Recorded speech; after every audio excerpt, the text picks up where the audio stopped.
Bonjour tout le monde. Aujourd'hui, on va parler sur une mot-clé qui est très importante qui s'appelle final. Qu'est-ce que le mot-clé final? Le mot-clé final, ici dans notre projet, on a trois projets, on a trois classes, personne, la classe étudiant et la classe employé. La classe personne contient les informations, des attributs nom, prénom, âge et la méthode c'est hello. Étudiant, c'est une classe qui hérite de la classe personne et hérite quoi? Il hérite les attributs et les méthodes.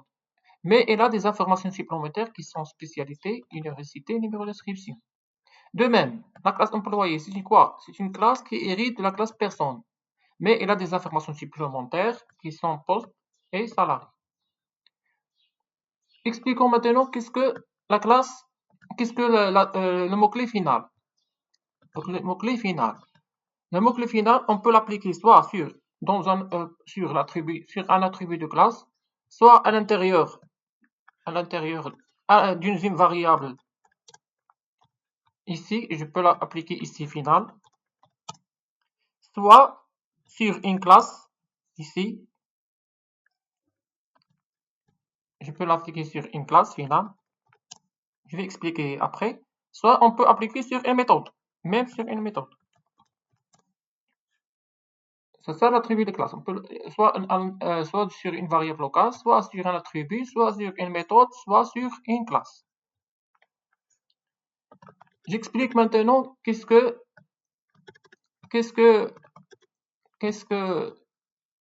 signifie le mot-clé final. Final, je vais l'appliquer ici sur l'attribut de classe numéro d'inscription. Qu'est-ce que cela veut dire? Une fois que je l'applique, elle va être constante. On peut pas, ça veut dire qu'on ne peut pas le modifier. Ici, ici, initialise à.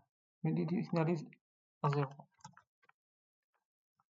Je vais étoile pour éviter ce problème. Je fais pour commentaire multiligne, je fais slash étoile, étoile slash. Pour les, pour les commentaires multilignes, plusieurs lignes. Une seule ligne, je fais double slash. Maintenant, je retourne. Ici, final. Ici, final, je l'applique sur numéro. Ça veut dire qu'elle est constante, je ne veux pas la modifier.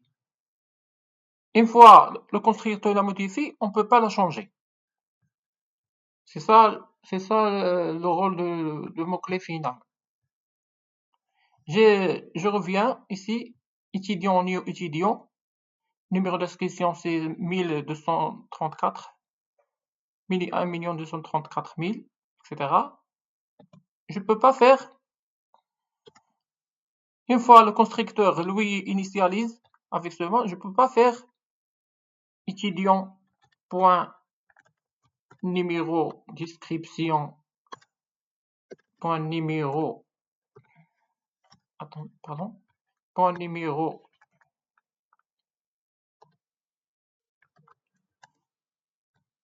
étude point numéro inscription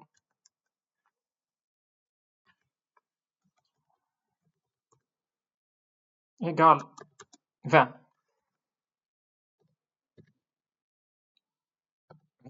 Je ne peux pas faire ça parce que le constructeur lui a affecté la valeur, cette valeur. Je ne peux pas la modifier parce qu'il est déclaré final. Voilà, il me dit remove final pour l'initialiser avec 20. C'est ça le mot-clé final.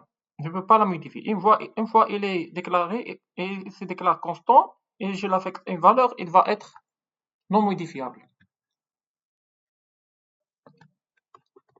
Je pense que c'est clair. Ici, je peux moi initialiser ici avec une valeur et le constructeur va pas, le constructeur il va, une fois il est constant. Là, il est constant et initialisé par une valeur. Une fois il est initialisé, le constructeur il me dit, il ne peut pas le modifier. Remove final. C'est ça le mot-clé final. C'est quand il est appliqué à un attribut de classe. Maintenant, on va ici sur la main. Il est déclaré avec, il n'est pas déclaré. Il faut ici je peux, mais le constructeur, soit vous l'initialisez vous-même ici. Soit vous l'initialisez ici vous-même, soit une fois le constructeur l'initialise ici, l'initialise, vous pouvez pas la modifier. Vous pouvez pas, une fois le constructeur l'initialise, une fois, voilà, le constructeur lui a initialisé cette valeur. Une fois il a initialisé cette valeur, je peux pas la modifier. Il me dit remove. Il va me dire remove. C'est ça l'attribut final. Je répète pour bien expliquer. Euh, euh, et il ne peut pas elle n'est pas comme privé. Privé, un attribut privé, je peux la modifier avec la méthode set. Mais ça, je peux pas, je peux pas, je ne plus la modifier. C'est le contraire de private, attribut private. Ici, ici, je vais l'utiliser pour, ici, on va l'utiliser pour un attribut classe. Je vais faire pour une méthode finale, say hello. Je vais l'appliquer sur say hello. Une fois il est dans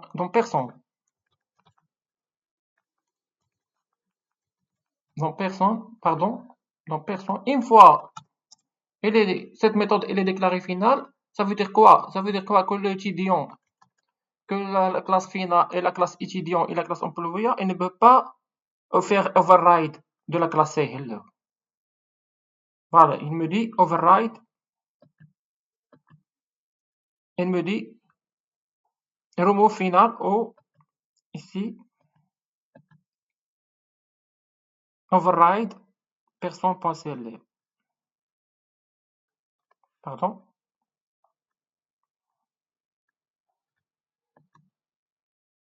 Cannot override this final method. Les méthodes déclarées finales ne peuvent pas être écrasées. C'est ça, je les traduis par écrasées. Mais elle peut pas, la méthode déclarée finale, elle ne peut pas être redéfinir. Elle ne peut pas être override dans les sous-classes étudiants et les sous-classes employés. Elle ne peut pas être override. C'est ça le rôle de l'attribut final dans une méthode. Maintenant, je vais sur une classe. Je vais tester sur une classe. Une fois il est déclaré, une classe il est déclaré finale, il ne peut pas être irrité. Voilà, il ne peut pas être irrité. Extends, il ne peut pas être irrité. Même aussi, employé, il ne peut pas être irrité. Une classe déclarée finale, ça veut dire que c'est dans cette classe qu'on va arrêter, qu'on va stopper. Cette classe, il ne veut pas être irrité. C'est ça le rôle de la classe finale. J'espère que c'est clair. N'oubliez pas de partager et de faire like. Et merci à vous. Merci à vous. On se revoir avec le mot-clé abstract. Aussi, c'est plus simple. Au revoir. Merci à vous.